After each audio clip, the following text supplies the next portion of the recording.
한 절씩 저와 여러분이 같이 하나님의 은혜를 나누려고 하는데요. 우리 이렇게 인사했으면 좋겠습니다. 우리 옆 사람을 바라보면서 당신을 만난 것은 하나님의 기적입니다. 이렇게 인사할까요? 당신을 만난 것은 하나님의 기적입니다. 당신을 만난 것은 하나님의 기적입니다.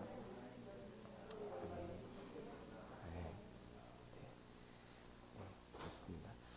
한 사람 한 사람을 내게 허락해 주신 영혼으로 생각하고 그 영혼에 대한 소중함을 더 깊이 경험하는 그런 5월 한 달이 되기를 원합니다. 인생에 있어서 그 누구를 만나느냐는 참 그 한 사람의 인생으로 볼 때는 참 중요한 것 같아요. 오늘 말씀도 누구를 만나서 누구의 인생과 함께 가느냐가 참 중요하다는 것을 우리가 알 수 있습니다. 제가 말씀을 보기 전에 먼저 결론부터 말씀드리면 이방 모압 여인 룻이 시어머니 나오미를 따라 유다 베들레헴으로 돌아가서 누구를 만나냐면 보아스를 만나요. 그래서 보아스를 만나고 보아스는 오벳을 낳고 오벳은 이새를 낳고 이새는 다윗을 낳고 다윗의 자손이 바로 누구죠? 예수 그리스도인 거예요. 결국 모압 여자 룻은 예수 그리스도의 그 계보에 들어가는 그 은혜를 경험하게 된 것입니다. 우리 룻기 한번 4장 21절에서 22절을 한번 보시겠어요? 거기 나옵니다. 룻기 4장 21절에서 22절. 제가 읽겠습니다. 살모는 보아스를 낳고 보아스는 오벳을 낳고 오벳은 이새를 낳고 이새는 다윗을 낳았더라. 네. 그럼 마태복음으로 한번 마태복음 1장으로 한번 가보겠습니다. 마태복음 1장 1절에 보니까 아브라함과 다윗의 자손 예수 그리스도의 계보라. 다시 말씀드리면 아브라함과 또 누구의 자손? 다윗의 자손 예수 그리스도의 계보라. 그러면서 우리 17절 이렇게 한번 읽어보겠습니다. 그런즉 모든 대수가 아브라함부터 다윗까지 14대요 다윗부터 바벨론으로 사로잡혀 갈 때까지 14대요 바벨론으로 사로잡혀 간 후부터 그리스도까지 14대더라. 아멘. 결국 룻이 시어머니 나오미를 따라 유다 베들레헴으로 가서 누구를 만나서요? 보아스를 만나서 보아스를 통해서 다윗을 낳고 다윗의 후손이 누구예요? 바로 우리를 구원하신 예수 그리스도는 결국 예수 그리스도의 족보에 이방 여인으로서 하나님의 은혜를 입어서 룻이 그 예수 그리스도의 족보에 들어가는 은혜를 얻었습니다. 결국 예수 그리스도를 통한 하나님의 구원 계획의 한 페이지를 장식하는 은혜를 바로 이방 여자였던 룻이 누구를 쫓아가면서요? 나오미, 유대 사람 나오미를 쫓아가면서 그 은혜를 잊게 된 거예요. 그와 마찬가지로 누구를 만나고 그 누구의 인생에 영향을 받아 따라가느냐는 한 인생에 있어서 그 매우 중요하다는 것이죠. 여러분 찰거머리라는 표현 아세요? 찰거머리 이런 있는데 이것은 뭐냐면 작은 몸에 빨판이 있어서 이렇게 찰싹 붙는 그 거머리를 찰거머리라고 그러거든요. 그럼 이걸 비유적으로 말하면 어떤 사람이에요? 그냥 다른 사람들을 정말 귀찮을 정도로 끈질기게 들러붙어 괴롭히는 사람을 찰거머리라고 이렇게 비유적으로 말하는데요. 제가 오늘 말씀을 준비하면서 제3자적인 입장에서 보면 참 룻은 찰거머리 같아요. 찰거머리. 제가 이렇게 심한 표현을 한다고 생각할 수 있지만 절대 그렇지 않아요. 정말 룻을 보면 정말 신앙적인 부분에 있어서 특별히 시어머니 나오미를 쫓아가는 부분에 있어서 정말 그 찰거머리 같이 그렇게 끈질기게 시어머니를 쫓아가는 그 장면이 나오는데요. 이 장면을 보기 전에 우리가 한번 이 배경을 한번 보면 그 나오미와 그리고 그의 그 남편이 그 지금 유대 땅에 무엇이 들었냐면 흉년이 들었어요. 흉년이 들어서 그 이제 유대 베들레헴을 떠나 모압 이방 땅인 모압 땅으로 갔어요. 그래서 거기서 살았는데 안타깝게도 누가 죽었어요? 남편이 죽고 그리고 나서 두 아들이 남았는데 두 아들이 그 모압 여인 모압 여인과 결혼하고 나서 또 누구도 죽었어요? 두 아들도 죽었어요. 결국 유다 베들레헴에 살던 그 나오미가 모압 땅에 가서 자기의 남편 그리고 두 아들을 잃는 그 고통의 세월을 그 모압 땅에서 한 거예요. 그러고 나서 이제 유다 베들레헴에 양식이 풍족하다는 소식을 듣고 다시 고향으로 돌아가는 장면 중에 이제 며느리를 데리고 유다 베들레헴을 가다가 이거 며느리를 데려갈 수 없겠다. 데려가지 않고 그 며느리들은 모압 그 친정 어머니에게 보내야겠다라는 생각을 가지고 오늘 이렇게 말씀을 보는데 그 첫 번째 며느리는 결국 시어머니의 그 권유로 인해서 친정 어머니로 가지만 둘째 며느리 룻은 끝까지 시어머니를 붙잡는 그런 장면이 나오거든요. 그 장면을 우리가 세세히 천천히 살펴보면서 우리가 은혜를 나누겠는데요. 룻기 1장 7절에서 한번 9절을 한번 읽어보겠습니다. 룻기 1장 7절에서 9절. 제가 아까 말씀드린 것에 이어서 말씀드릴게요. 있었던 곳에서 나오고 두 며느리도 그와 함께 하여 유다 땅으로 돌아가려고 길을 가다가 자 8절 나오미가 두 며느리에게 이제 이릅니다. 너희는 각기 너희 어머니의 집 친정으로 돌아가라. 너희가 죽은 자들과 나를 선대함과 같이 여호와께서 너희를 선대하기를 원하며 여호와께서 너희에게 허락하사 각기 남편의 집에서 위로를 받게 하시기를 원하노라 하고 그들에게 입맞춤에 그들이 소리 높여 울며. 그래서 첫 번째로 이제 권유를 하는 거. 며느리들아 이제 남편도 다 죽고 했으니까 이제 친정으로 돌아가서 새 출발하렴 하고 첫 번째 1차 권유를 하는 거예요. 그것에 대해서 이제 10절에 답변을 하죠. 며느리들이 나오미에게 이르되 아닙니다. 우리는 어머니와 함께 어머니의 백성으로 돌아가겠나이다 하는지라 하고 1차 부탁에 대한 권유에 대한 1차 며느리의 거절이 나와. 그러자 또 이렇게 13절에 말합니다. 너희가 어찌 이제 그들이 자라기를 기다리겠으며 어찌 남편 없이 지내겠다고 결심하느냐. 내 딸들아 그렇지 아니하니라. 여호와의 손이 나를 치셨으므로 나는 너희로 말미암아 더욱 마음이 아프도다 하면서 또 너희들은 이제 본토 고향으로 가라. 여기 모압 땅에서 그냥 친정 어머니한테 가라. 그랬더니 14절에 또 그래요. 그리 소리 높여 다시 울더니 오르바는 그의 시어머니에게 입맞추되 룻은 끝까지 누구를 붙잡았어요? 시어머니를 붙잡았어요. 1차 때는 둘 다 남았지만 2차 때는 이제 누가 떨어져 나간 거예요? 그의 첫 번째 며느리는 오르바는 이제 친정으로 다시 돌아가고 끝까지 룻은 두 번째 권유에도 불구하고 또 거절한 건 나는 끝까지 어머니 쫓아가겠습니다 라고 합니다. 근데 15절에 또 그래요. 나오미가 또 이르되 보라 내 동서는 그의 백성과 그들의 신에게로 돌아갔나니 너도 너의 동서를 따라 돌아가라 하니 라고 세 번에 걸쳐 부탁을 한 거예요. 이제 가라고 제발 가라. 너희들 볼 때마다 내 가슴이 아프다. 가라. 그랬더니 16절에 룻은 또 그래요. 룻이 이르되 내게 어머니를 떠나며 어머니를 따르지 말고 돌아가라. 강권하지 마옵소서. 어머니께서 가시는 곳에 나도 가고 어머니께서 머무시는 곳에 나도 머물겠나이다. 어머니의 백성이 나의 백성이 되고 어머니의 하나님이 나의 하나님이 되시니이다 하고 또 세 번째 부탁했지만 또 세 번째 또 뭐 한 거예요? 거절을 한 거예요. 그런데 결정적으로 17절에 이렇게 말을 하는 거예요. 이제 어떻게 세게 말하냐면 어머니께서 죽으시는 곳에서 나도 죽겠습니다. 거기 묻힐 것이라. 만일 내가 죽는 일 외에 어머니를 떠나면 여호와께서 내게 벌을 내리시고 더 내리시기를 원하나이다 하는지라. 나는 이제 어떤 죽는 일 외에 어떠한 있어도 시어머니를 떠나는 일은 없을 것입니다 라고 아주 끈질기 찰그머리처럼 하자. 18절은 결국 누가 항복을 해요? 18절에 보니까 시어머니 나오미가 룻이 자기와 함께 가기로 굳게 결심함을 보고 그게 말하기를 그치니라. 최종 이제는 누가 승자가 된 거예요? 찰그머리 같은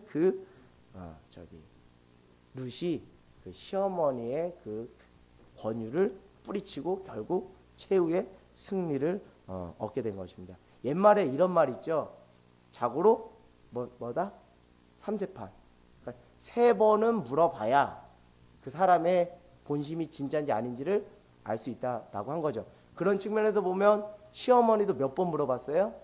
3번. 그러니까 시어머니가 그냥 듣기 좋은 말 한 게 아니라는 거 알겠죠? 3번의 간절, 제발 너희들 이제 가라, 새 출발해라. 너희들 볼 때마다 내 마음이 무너지니까 제발 가라 라고 했을 때 첫 번째는 다 거절했지만 두 번째는 누가 떠났어요? 오르바. 첫째 며느리 오르바는 이제 친정으로 갔고, 둘째, 셋째 계속 부탁했지만 누가 끝까지 남았어요? 룻이 남았어요. 결국 3번이나 간청한 나오미를 통해 나오미의 본심이 가짜가 아니라 진짜인 것을 알고, 또 3번이나 완곡하게 그 시어머니의 부탁을 거절한 룻도 그의 말이 뭐다? 가짜가 아니라 진심이라는 거 우리가 알 수 있어요. 17절을 보니까 하나님의 이름을 또 이렇게 말하면서까지 이렇게 얘기하는 걸 보면, 야, 나오미도 대단하지만 룻도 참 신앙의 지주가 대단하다. 특별히 어머니를 섬기는 그 헌신과 희생이 대단한 거예요. 그래서 야, 룻이 그 진심이 무엇인지 우리가 알 수 있는 것이죠. 이제 우리는 성경을 보면서 이제 룻의 본심이 무엇인지, 룻이 진짜 시어머니 나오미를 따라가고 싶었다는 것을 우리가 알 수 있습니다. 그런데 오늘날 그 보편적인 시어머니와 며느리의 관계를 생각해 보면, 며느리 룻이 친정어머니가 아닌 시어머니를 따라 나선 것은 오늘 입장에서 보면 정말 미스테리한 거예요. 불가사리한 거예요. 이것은 정말 하나님의 기적입니다 라고 말할 수밖에 없는 거예요. 자, 여러분들한테 우리 퀴즈를 한번, 넌센스 퀴즈를 내보겠습니다. 며느리가 먹지 않는 음식이 뭐라 그래요? 며느리가 먹지 않는 음식. 시금치. 왜 그래요? 왜? 시댁, 시어머니. 며느리 시자만 들어가도 치가 떨린다 그러죠. 시금치를 안 먹는다. 그거 정말 웃기지만 슬픈 얘기입니다. 우프다 이런 말이 있어요. 요즘 우프다. 웃기면서 슬프다의 그 합성어인데 우픈 얘기예요. 정말 우픈 얘기예요. 그런 상황 가운데서도 친정어머니한테 안 가고 시어머니를 따른다는 건 도저히, 이건 상상, 인간으로서는 이해가 되지 않는 상황입니다. 남편도 이제 죽었어요. 어머니가 늙었어요. 그러면 이제 누가 봉양해야 돼요? 며느리는 자기가 봉양해야 돼요. 경제적인 부담도 지금 안고 있는 사람입니다. 그리고 또 이해가 안 되는 것은 7절에 시어머니가 뭐라 그랬어요? 같이 가다가 시어머니가 뭐라 그래요? 이제 너희 고향으로 돌아가라고 기회를 줬죠. 처음에는 그냥 시어머니가 돌아가라는 말 없으니까 억지로라도 끌려서 그래, 그냥 고향, 어머니의 고향으로 간다라고 하지만 어머니가 도중에 스톱해서 너희 이제 고향으로 친정 어머니한테 가라라고까지 기회를 주었음에도 불구하고 룻은 끝까지 누구를 쫓았다? 시어머니 나오미를 쫓은 거예요. 이것은 도저히 이해가 될 수가 없어요. 오늘날의 상황에서 생각해보면 더 이해가 돼야 안 돼요. 안 되는 일이, 왜 그럴까? 좀 사람의 생각으로는 저렇게 할 수 없다. 왜 이렇게 룻이 시어머니를 따라 나서려고 했는지 그 질문을 스스로에게 던져보고 저는 이 답을 얻었어요. 신약 마태복음 16장 16절에서 17절로 한번 가보겠습니다. 마태복음 16장 16절에서 17절로 가보겠습니다. 룻이 나오미를 따랐던 것에 대한 그 질문의 답을 신약 마태복음 16장 16절에서 17절에서 저는 그 답을 찾았는데요. 우리 함께 봉독하겠습니다. 시작. 시몬 베드로가 대답하여 이르되 주는 그리스도시요 살아계신 하나님의 아들이시니이다.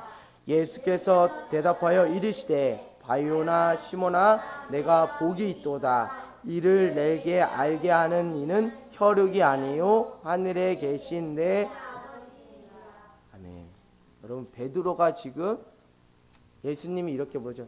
베드로야, 너는 나를 누구라고 하니? 그랬더니 베드로가 주는 그리스도시요 살아계신 하나님의 아들이십니다 라고 했을 때, 그래, 네가 인간적으로 네가 똑똑해서 그런 대답을 했구나 라고 한 게 아니라, 그것은 혈육으로 난 것이 아니라 하늘에 계신 아버지께서 이렇게 했다는 것이죠. 결국 저는 여기서 답을 찾았어요. 룻이 한 행동은 룻 개인의 그런 어떤 의지와 그 어떤 희생 정신에 의해서 한 것이 아니라 하나님의 감동으로 결국 룻이 나오미를 따라갔다는 것이죠. 결국 룻이 나오미를 따라간 것은 신앙의 결단과 선택이었다는 것이죠. 왜? 그 안에 누가 있었다는 거예요? 이제는 나오미가 믿던 그 하나님이 이제 누구한테 있다는 거예요? 룻한테 있다는 거예요. 그래서 우리는 이제 이런 결론을 내릴 수밖에 없는 거예요. 이방 여자, 이방 모압 땅 여인 룻도 이제는 유대 땅에 거주하는 그 하나님을 믿는 그 가문으로 시집을 와서 이제 하나님을 믿게 되었다는 거예요. 이미 룻의 마음속에는 하나님이 꽉 들어찬 거예요. 이제 꽉 들어찬 거예요. 하나님을 만난 룻은 도저히 하나님을 버릴 수도 없고 부인할 수도 없는 그 지경까지 갔어요. 그래서 하나님을 향한 마음이 견고해진 거예요. 그래서 3번이나 그렇게 가라고 권유했지만 그럼에도 불구하고 저는 안 가겠습니다 라고 말을 한 거예요. 결국 확실히 하나님을 섬기는 그 하나님의 사람이 되어 버린 것이죠. 누구를 통해서? 시어머니 나오미를 통해서. 이제는 도저히 인간의 힘으로는 뗄래야 뗄 수 없는, 손 쓸 수 없는 지경까지 와버렸어요. 인간의 힘으로 뭐 겁을 줘서 나오미가 룻에게 겁을 줘서 너 가라고 이렇게 저주라고 인간의 힘으로 하면 할수록 더 나오미에게 붙을 수밖에 없는 거예요. 왜? 그 안에 누구의 사랑이 꽉 들어찼기 때문에 하나님의 사랑. 누구를 통해서 본 하나님의 사랑? 시어머니 나오미를 통해서 본 하나님의 사랑이 곧 이제는 나의 사랑, 하나님의 사랑이 된 거예요. 그 표현이 16절에 나와 있잖아요. 16절 끝에 보니까 어머니의 백성이 나의 백성이 되고 어머니 하나님이 곧 나의 하나님이 된다. 결국 나도 이제는 어머니 따라 하나님 믿는 사람 되고 싶어요.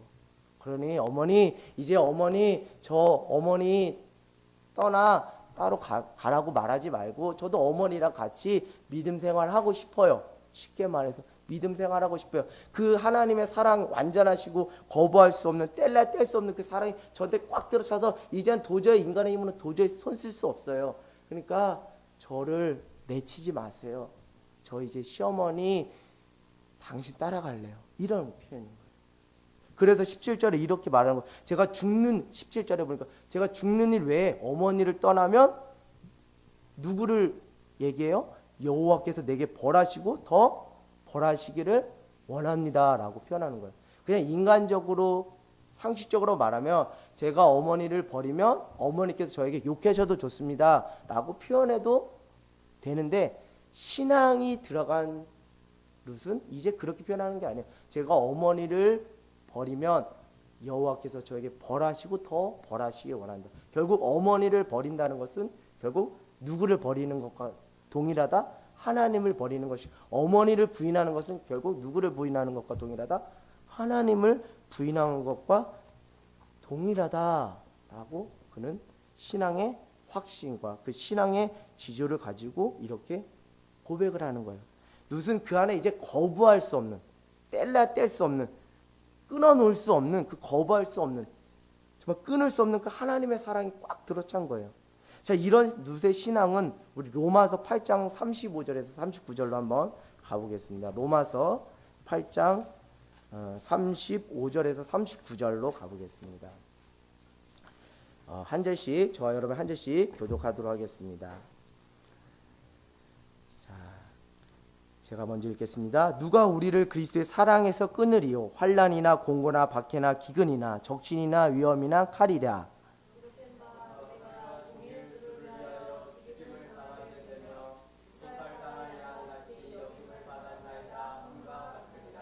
그러나 이 모든 일에 우리를 사랑하시는 이로 말미암아 우리가 넉넉히 이기느니라.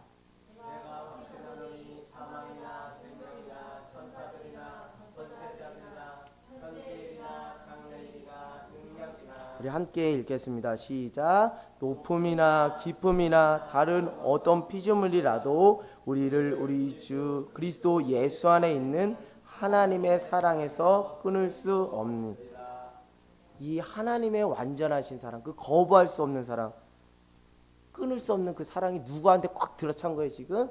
룻에게 꽉 들어찬 거예요. 그래서 로마서 8장 35절에서 39절의 그 신앙의 고백이 지금 누구한테 있는 거예요? 룻한테 있는 거예요.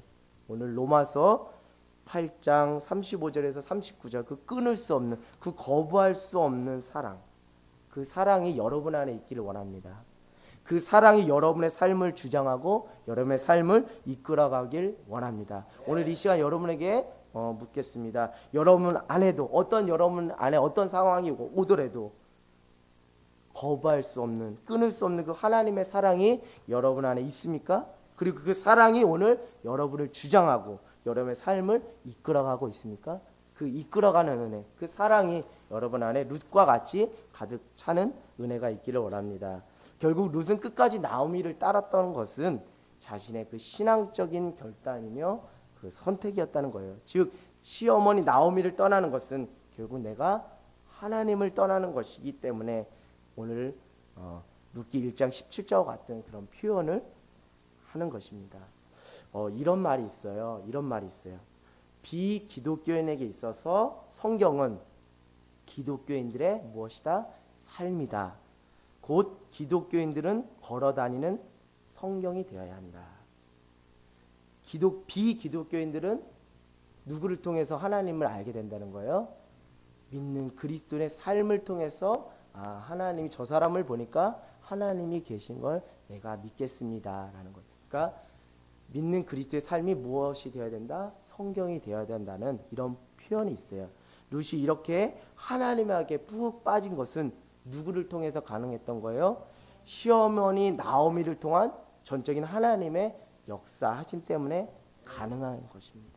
결국 룻이 위에서 제가 말씀드린 것처럼 시어머니의 삶을 통해 하나님을 알았고 이제 본인 자신이 이제 하나님 앞에 이제 푹 빠져버린 거예요. 푹 빠져서 이제는 더 이상 하나님의 사랑을 떠날 수 없는 지경에 이른 거예요. 상태된 거예요.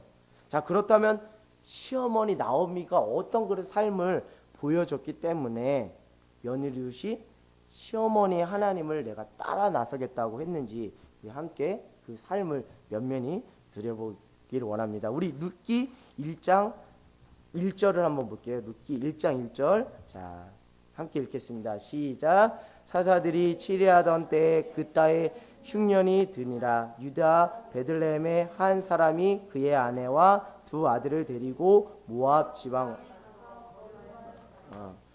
유다 베들레헴에 무엇이 들었어요? 흉년이 들어서 이제 모압 땅으로 갔습니다. 근데 3절에 어떤 사건이 나와요? 시작. 나오미의 남편 에비멜렉이 죽고 나오미와 그의 두 아들은 남았으며. 자, 우리 4절도 읽겠습니다. 그들은 모압 여자 중에서 그들의 아내를 맞이하였는데 하나의 이름은 오르바요 하나의 이름은 룻이더라. 그들이 거기서 10년쯤에 5절 읽겠습니다. 시작. 말론과 기론 두 사람이 다 죽고 그 여인은 두 아들과 남편. 아멘. 그리고 고향을 버리고 이방 모압 땅에 가서 어떤 고통을 경험해요? 남편도 죽고 두 아들도 죽는 그 고통의 세월을 보내는 거예요. 그 고통의 세월 가운데 살아있는 사람 두 사람은 그것을 봤죠. 누가 봤어요? 첫째 며느리 오르바랑 또 둘째 며느리 룻이 본 거예요.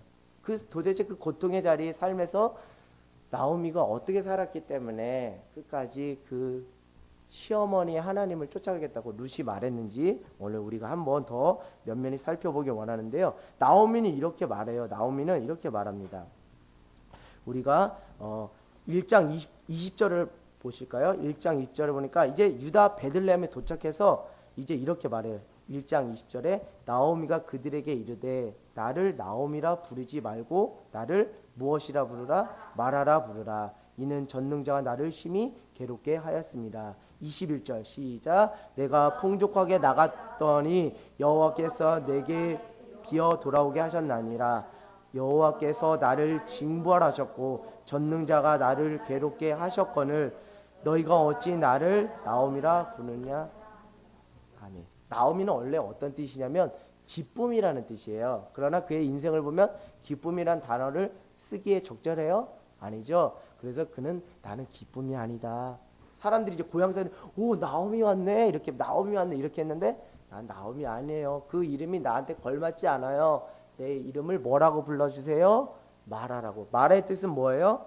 괴로움이라는 뜻이거든요. 그만큼 나오미의 삶은 무엇이었다? 남편 죽고 두 아들 죽는 그 고통과 괴로움의 시간이었다는 거예요. 왜 이런 근데 더 놀라운 것은 이 고통과 괴로움이 누구로부터 온 거예요? 자신의 연약함 때문에 온 거예요. 남편과 자신의 연약함. 왜? 약속의 땅이 흉년이 들었을 때 약속의 땅인 자기 고향에 끝까지 믿음을 구하고 인내하며 그곳을 지킨 것이 아니라 환경에 따라 그 모압 땅에 뭐 먹을 것이 있다고 하여서 약속의 땅을 저버리고 하나님의 뜻을 묻지 않고 모압 땅으로 간 거예요. 거기서 하나님의 징벌이 시작되었다고 그는 신앙적으로 고백합니다. 더 성경적으로 보면 하나님 믿는 백성들은 이방 여자와 결혼하라 그래요? 결혼하지 말라 그래요? 결혼하지 말라 그래요. 왜? 이방 여자와 결혼함과 동시에 무엇이 들어오기 때문에 이방 우상 신이 들어오기 때문에 그런 거예요. 오늘 성경에도 이렇게 말하고 있잖아요. 오늘 성경에 보니까 15절 1장 15절에 이렇게 표현하죠. 나오미가 또 이르되 보라 내 동선 누구죠? 오르바 첫째 며느리 오르바는 그의 백성과 무엇으로 돌아갔다? 그의 신들에게로 돌아갔다. 결국 모압 땅에는 하나님을 믿는 하나님을 믿는 신앙이 있는 것이 아니라 이방 우상을 섬기는 그 미신 우상 숭배가 있었다는 거예요. 그만큼 이방 여자와 결혼한다는 것은 신앙이 변질될 수 있는 우려가 있기 때문에 이방 여자와 결혼하지 말라고 분명히 성경에 말하고 있지만 이것 또한 어겼어요. 결국 하나님의 뜻에 순종하지 않고 하나님의 뜻을 어긴 자신의 그 연약함 때문에 이런 고통을 받았다는 것을 그는 일찍이 알고 그것을 고통의 세월 동안 그것을 어떻게 했을까요? 철저하게 회개한 거죠. 철저하게 눈물로 회개한 거예요. 하나님 제가 잘못했습니다. 하나님 제가 잘못했습니다. 제가 하나님의 뜻을 묻지 않고 하나님의 계획과 섭리를 보지 않고 제가 환경 따라 움직인 제가 죄인입니다. 저를 용서해 달라는 그 회개의 눈물, 그 회개의 자리를 누가 본 거예요? 둘째 며느리 룻이 유심히 보게 된 거예요. 첫째 며느리도 봤겠지만 둘째 며느리가 특별히 유심히 본 거예요. 그러면서 이렇게 생각해.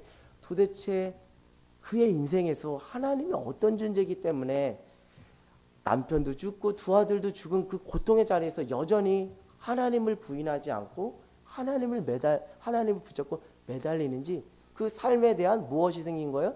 호기심이 생긴 거예요. 도대체 하나님이 어떤 하나님이시길래 시어머니는 지금 남편도 죽고 두 아들도 죽고 지금 죽게 된 지경에 하나님 타령만 하고 있네?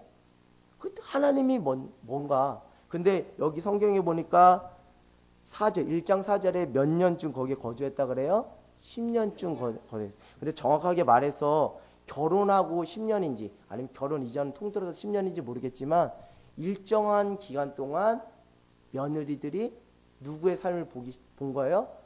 어머니 삶을 본 거예요. 특별히 그 시아버지와 두 그 아들이 죽는 그 사건을 보면서 근데 하루만 회개한 게 아니에요. 또 계속 회개하는 거예요. 또 그리고 하나님 도와달라고 계속 간청하고 또 부르짖는 거예요. 주님 저는 죄인입니다. 우리 지연이 피원 맨날 빌어서 말하면 주님 저는 죄인입니다. 주님 저는 연약합니다. 주님 저를 용서하여 주시고 저에게 은혜를 베풀어 주시고 저에게 긍휼을 허락하여 달라고 시도 때도 없이 계속 기도하는 거예요. 특별히 유대인들은 하루에 몇 번 기도한다 그래요? 3번 습관을 따라 기도한다. 아마 성경엔 표현되어 있지 않지만 3번 습관을 따라 기도하는 삶이 계속 누구의 눈에 띄게 된 거예요? 룻의 눈에 띄게. 그것이 호기심을 자극했고 그것이 매력적으로 느껴진 거예요. 그러면서 하나님의 존재를 그도 서서히 시인하고 인정하면서 그 하나님 나도 한번 믿고 싶다라는 결론에 이르고 그 결론에서 더 나아가서 이제는 그 거부할 수 없는 하나님의 사랑, 그 끊을 수 없는 하나님의 사람이 시어머니 나오미의 삶을 통해서 팍 하고 룻에게 바뀐 거예요. 이 삶을 일찍이 룻이 본 거예요. 그래서 그 룻이 이제는 거부할 수 없는, 끊을 수 없는 그 하나님의 사랑을 알게 된 거예요. 초대교회는 전도하세요 라는 말을 했을까요? 안 했을까요? 왜? 초대교회는 초대교회는 예수님 믿는 것이 자유가 있어요, 없어요? 예수님 믿는 거 발각되면 어떻게 돼요? 찢어 죽이는 거죠. 순교가 있어요. 그러니까 초대교회는 전도하세요 라는 말을 할 수 있어요, 없어요? 없어요. 그런데도 역설적으로 초대교회에 무엇이 있었어요? 우리 목사님이 저한테 알려주신 건데 부흥이 있었다는 거예요. 전도하라는 말을 안 했는데 부흥이 있었다는 거예요. 왜 그럴까? 왜 그럴까? 해서 학자가 연구를 했는데 비기독교인에게 기독교인들, 믿는 기독교인의 삶이 뭐처럼 보였어요? 아주 매력적으로 보이는 거예요. 좀 뭔가 달랐어요. 뭔가 구별됐어요. 저 사람들은 어떤 위기나 고난 가운데도 평안해요. 두려워 떨지 않고 담대해요. 저 비결이 어디다 나오는지 그들의 삶이 매력적으로 다가왔고 그들의 삶에 대한 호기심이 작동하기 시작했고 그 삶을 면밀히 추적한 결과 그 안에 누가 있었던 거예요? 예수 그리스도, 그 하나님의 완전하신 사랑이 있었던 거예요. 그래서 그 삶에 관심을 가지면서 야금야금 카타콤 동굴, 지하 동굴 교회에 한 사람씩 몰래 들어가서 나도 이제 예수님 믿고 싶어요. 나도 예수님 믿게 도와주세요. 나도 좀 가르쳐 주세요. 라면서 몰래 아주 야금야금 초대교회가 무엇이 되었다? 부흥이 된 거예요. 그런데 그들의 초대교회 그들의 삶이 구별된 거예요. 달랐던 거예요. 그것이 전도에 무엇이 됐어요? 촉매제가 된 거예요. 오늘 시어머니 나오미의 삶, 그 고통의 자리에서 절망할 수 있잖아요. 신세한탄할 수 있잖아요. 하나님 원망할 수 있잖아요. 그럼에도 불구하고 하나님 원망하지 않고 그것은 하나님을 원망할 것이 아니라 나의 부족함 때문에, 나의 불순종 때문에, 나의 연약함 때문에 왔다는 그 철저한 회개와 더 없는 하나님의 긍휼과 은혜를 구하는 그 시어머니의 일관된 그 삶, 그 삶을 보고 룻이 하나님을 알게 됐고 이제는 그 하나님의 완전하신 사랑을 그는 경험하던 거예요. 왜요? 자기도 이제 어떤 처지예요? 과부인 거예요. 시어머니처럼 자기도 무엇이 된 거예요? 과부인 거예요. 그러니까 이제 어머니가 그 고통과 위기의 자리에서 하나님으로 꿋꿋이 오뚜기처럼 살아나는 그 신앙의 내적인 힘이 이제 누구한테 있는 거예요? 룻한테 있는 거예요. 그러니까 친정 어머니한테 가서 친정 어머니한테 앵겨서 친정 어머니의 위로를 받고 거기에 들러붙어 있는 것이 아니라 내 안에 나를 일으키시고 나를 힘주시고 나의 삶을 책임져 주신 그 하나님의 완전하신 사랑, 어떤 위기 가운데서 내가 나아되게 하는 그 하나님의 그 사랑, 그 힘이 있기 때문에 그도 과부가 되었지만 하나님의 시어머니의 하나님을 따라가게 된 거예요. 그 삶을 살아낸 거예요. 그 삶을 오늘 우리가 믿지 않는 그리스도인 그리고 가정과 교회에 보여주기를 하나님은 그 원하고 있는 거예요. 저는 오늘 이 성경 말씀을 보면서 하나님께서 이런 마음을 주시는 거예요. 이런 하나님의 사랑을 이제 이렇게 제 식대로 한번 표현해 보겠어요. 이제 하나님의 사랑을 이제 좀 알게 됐는데 이렇게 시어머니인 나오미 이렇게 가버리시면 어떡해요? 어머니 이제 저 하나님 사랑 알게 돼서 이제 어쩔 수 없는데 하나님 시어머니 나오미 저를 좀 책임져 주세요. 하나님의 사랑이 저에게 주어졌으니 하나님의 사랑을 저에게 주셨으니 이제 저의 신앙에 무엇이 되어주세요? 어미가 되어주세요라는 그 처절한 울부짖음으로 저는 이렇게 이미지화 되더라고요. 어머니가 하나님의 사랑을 나한테 주셨으니까 어머니가 이제 나 책임져 주세요. 나의 신앙의 어미가 육신의 어미가 아니라 이제 신앙의 어미가 되어 주세요. 나 이제 책임져 주세요. 나 이제 어머니 쫓아갈래요. 어머니 통해 하나님 사랑 알았는데 이제 좀 알았는데 더 알고 싶은데 이렇게 가버리면 나 어떻게 해요? 이런 것 같아. 이런 이미지가 그러면서 막 처절하게 울부짖으면서 나 좀 신앙으로 양육해 주세요. 신앙의 어미가 되어 주세요라는 그런 어떤 마음을 이 성경을 보면서 이미지화 되더라고요. 저는 오늘 이 말씀을 보면서 우리 교회 안에 특별히 혼자 교회 나오는 친구들이 있잖아요. 부모님의 손에 이끌려 가족들의 손에 이끌려서 나오는 아이들이 아니고 혼자 나오는 아이들이 있잖아요. 그 아이들이 오늘 말씀을 보면서 그 아이들이 생각났습니다. 뭐 다이나 다민이, 뭐 우리 승준이도 있죠. 우리 또 지연이도 있죠. 그들에게 있어서 우리가 신앙의 어미, 신앙의 부모가 되어주겠구나. 오늘 신앙의 어미가 없어져서 지금 찰그머리 같이 시어머니 룻을 쫓았던 룻처럼 아마 그들에게 있어서도 그런 마음이 있지 않을까. 저에게 있어서 신앙의 부모가 되어주세요. 제가 뭔가 좀 하나님 사랑 이제 알았거든요. 근데 하나님 사랑 알 좀 되었는데 당신이 저의 신앙의 부모가 되어주셔서 저를 좀 길러주시고 저를 양육해 주세요라는 어떤 그런 하나님의 그 간절한 마음이 제가 성경을 보면서 느껴졌어요. 그래서 여러분 오늘 특별히 우리 교회 혼자 나오는 아이들이 있어요. 다음 세대들이 있어요. 그리고 또 혼자 나오시는 또 어르신들이 있어요.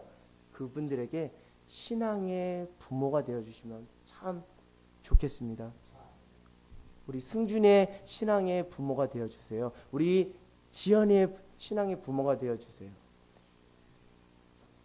그 마음이 느껴지더라고요. 그래서 제가 오늘 이 말씀을 들으면서 내가 이 아이들에게 신앙의 부모가 되어야겠구나. 내가 비록 이 아이들을 낳지는 않아, 육신적으로 낳지는 않았지만 이 아이들의 신앙의 부모가 되어서 이 아이들 안에 하나님의 사랑이 꽉 차 있을 수 있도록 내가 그들을 책임지고 그들을 세상 가운데서 지켜내야겠다는 그 하나님의 마음을 저는 경험하게 되었습니다. 그 마음을 배우게 됐어요. 요즘 다음 세대가 교회에 없다고 하죠. 다음 세대가 교회에 없다고 하죠. 그러나 이것은 위기이지만 곧 기회라고 생각돼요. 흔히 우리 이렇게 말해요. 다음 세대들이 뭐 학원 때문에 뭐 때문에 핑계대고 그들이 안 나온다고 그들에게 핑계를 대지만 또 역으로 생각하면 신앙의 부모가 되어주지 않으니까 그들이 방한다라는 생각이 듭니다. 그들은 애타게 우리의 신앙의 부모가 되어주세요. 우리의 신앙의 부모가 되어주세요라고 무언의 시위를 했지만 그것에 대해서 우리 교회가 믿는 그리스도인이 가볍게 치부해서 그들이 결국 힘이 다 빠져서 교회를 떠났다는 생각을 하게 되면서 회개가 되더라고요. 그들을 탓하기 전에 내가 그들에게 정말 다가가서 신앙의 부모가 되지 못한 그 잘못이 내게 있다는 그런 하나님께서 그 회개를 허락해 주시더라고요. 여러분 다음 세대들에 있어서 신앙의 부모가 되어주시는 은혜가 있기를 원합니다. 그리고 가정 안에서도 육신적인 부모가 아닌 정말 신앙의 부모로서 아이들을 신앙으로 이끌길 원합니다. 그러나 이것은 꼭 뭐 남녀노소 혈육의 관계, 뭐 낮은 사람 높은 사람의 관계가 아니라 내가 신앙으로 먼저 섰다면 신앙으로 나중 선자를 내가 신앙의 부모가 돼서 내가 이끌 수 있는 거예요. 어린아이라 할지라도 먼저 신앙을 가졌으면 어른은 신앙의 부모로 신앙의 어미 아비로 내가 그들을 양육할 수 있는 거예요. 결론적으로 말하면 오늘 이 시대, 오늘 이 상황 신앙의 부모, 신앙으로 이끌어 줄 수 있는 그 멘토가 부재하다는 것이 참 안타까운 사실이라는 것 같아요.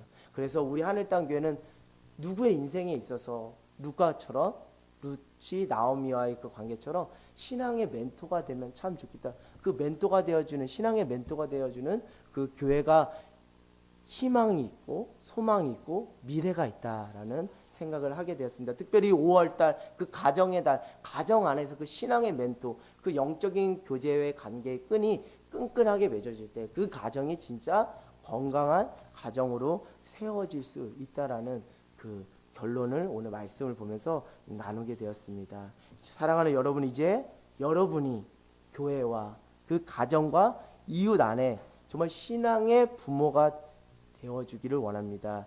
그들의 그 처절한 간절함과 울부짖음, 저를 신앙의 부모가 되어 저를 양육해 달라는 그들의 처절한 울부짖음에 반응하는 저와 여러분이 되기를 원합니다. 끝으로 나의 삶이 곧 나의 메시지이다라는 명언이 있어요. 결국 나의 삶을 통해 오늘 한 영혼을 구할 수만 있다면 내 삶을 당신께 드리겠습니다. 오늘 한 영혼을 구할 수만 있다면 내 삶을 작은 미랄이 되어 내 삶을 하나님께 맡김으로 그 작은 미랄이 썩어 많은 싹을 틔우고 생명을 자라게 하는 것처럼 주님, 내 삶이 작은 미랄이 되고 싶습니다라는 그런 간절한 그 고백과 그 결단을 하는 귀한 인생이 되기를 주님의 안에서 기도합니다.